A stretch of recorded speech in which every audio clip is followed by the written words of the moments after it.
अलैक्म my YouTube family, आप सब कैसे हैं। अगर आज की वीडियो में कोई भी मुझसे गलती होती है या लफ्ज़ में बोलने की कोताही होती है तो मैं माफ़ी चाहती हूँ।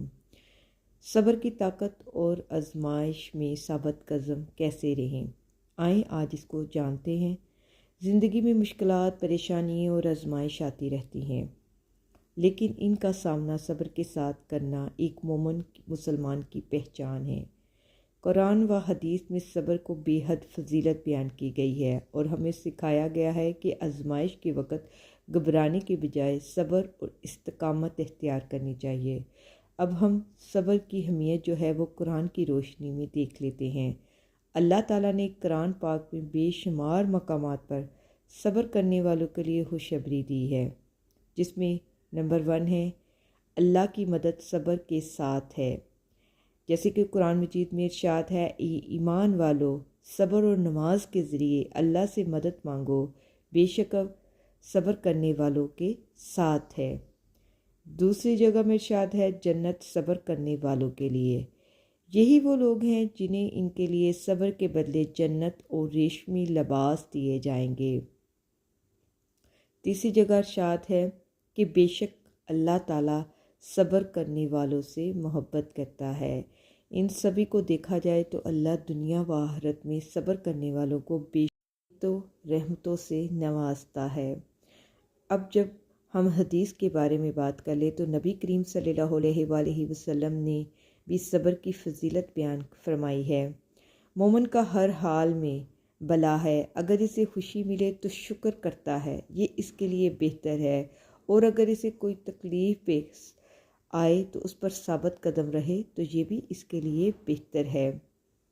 ज़िंदगी में ये जो मुश्किलात हैं, ये जो परेशानियाँ हैं, हर मोमिन मुसलमान पर आती हैं, लेकिन अगर कोई मोमिन मुसलमान इस पर साबित कदम रहे तो अल्लाह ताला इसे बेशुमार चीज़ें नवाज देता है। कुरान मजीद में जैसे कि आपने देखा है कि सब्र करने वालों को बहुत सी खुशखबरियाँ दी जाती हैं। सब्र करने वालों के साथ अल्लाह है। जैसे कि एक और जगह पे अल्लाह ताला ने इरशाद फरमाया है, ऐ ईमान वालों सब्र और नमाज के ज़रिए अल्लाह से मदद मांगो, बेशक अल्लाह सब्र करने वालों के साथ है। अल्लाह ताला अपने मोमिन मुसलमान के सब्र का अजर इस दुनिया में भी देते हैं और आखिरत में भी देते हैं।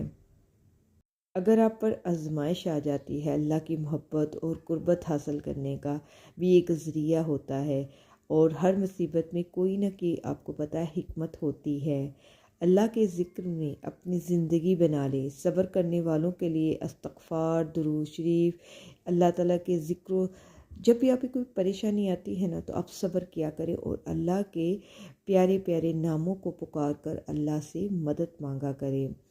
अल्लाह ताला ने सब्र करने वालों को बेशुमार नेमतों से नवाजा है। अगर हम पर कोई आजमाइश आ जाती है तो उस पर भी हम सब्र करते हैं तो अल्लाह ताला इसके अजर हमें इस दुनिया भी देते हैं और आखिरत में भी देते हैं। सब्र करने वालों की मिसालें जैसे कि बड़ी बड़ी हैं, जिसमें से हज़रत अय्यूब अलैहिस्सलाम की आजमाइश और सब्र के बारे में तो आप जानते ही होंगे। हज़रत अय्यूब अलैहिस्सलाम को सेहत बीमारी में मुब्तला किया गया। इनका सारा माल व दौलत और औलाद चली गई, लेकिन वो हमेशा अल्लाह का शुक्र अदा करते थे। इनकी ये दुआ थी, ऐ मेरे रब, मुझे तकलीफ़ पहुंची है और तू सबसे बढ़कर रहम करने वाला है। तो आप देखें ना, अंबिया पर भी तकलीफ़, परेशानी, आजमाइश आई थी।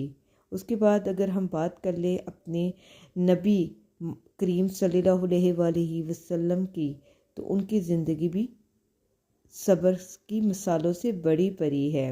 जैसे कि उन पर जुल्म व सितम होते थे, बददुआ नहीं देते थे, सब्र और दुआ का रास्ता इख्तियार करते थे, मक्का में काफिरों के जुल्म व सितम को बर्दाश्त करते थे, लेकिन सब्र का जो दामन था वो नहीं छोड़ते थे। जब हमारे अंबिया सब्र के साथ आजमाइश जो भी आती थी ना उन पर, वो सब्र के साथ उसे बर्दाश्त करते थे। सब्र ज़िंदगी का एक अहम असूल भी है जो हमें मुश्किलात में साबित कदम रखता है। अगर हम कुरान व हदीस की रोशनी में सब्र करना सीख लें तो दुनिया और आखिरत दोनों में कामयाब हो सकते हैं। मेरी दुआ यही है कि अल्लाह हमें हर हाल में सब्र करने और साबित कदम रहने की तौफीक अता फरमाए। आमीन सुम आमीन।